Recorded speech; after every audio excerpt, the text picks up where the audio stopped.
ڕەوشەنبیرên کورد دبینن فێربوونا زمانی کوردی ئەرکەکی نەتەویە لەورا ڕێخستنا تلتەمر یا پارتی دیموقراتی کوردستانی فێربوونا زمانی کوردی بەردەوام دکێ لەسەر زارۆکان و مەزنان ئەوە کاری کوردەتیەیە گاوا مەرە خۆ دبینە کورد زانێ و تشتێکی باش لەجێ مەرە هەبێ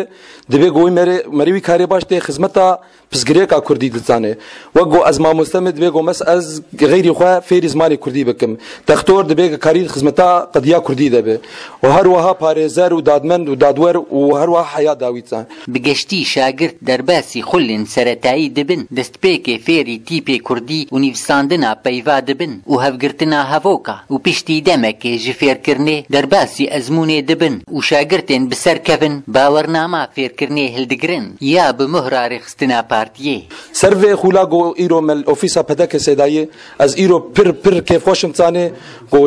grûbek ji şagirdê me zanê bi pileyeke bilind ew bawername girtin zanê û îro ew jî zan çewek me kêfxweşiya xwe tînin ziman zanê em gelkî kêfxweş bûn bi vê xula av zimanê kurdî û em spasiya wîsa pedekê sê dikin got ev kara ji mer kir û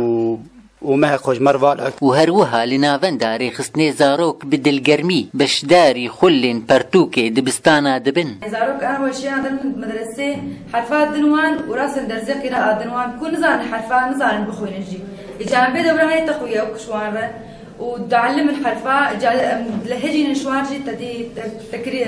تركيب وتحليل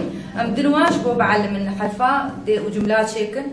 والله بجهاتي طلابي معي تعلم من راسا ودورة انجليزي جي ام دنوان بشتي عربي دنا رياضيات جي ام دنوان ام درزي مال المدرسه هبه مشوار راجعين ريخستنا تلتمر يا بارتي ديمقراطي كردستاني روج بروج نافو دنگي كاري وي روشنبيري بلاف دبي ناف ملتي كرد الباجار دار عبدو تلتمر آرك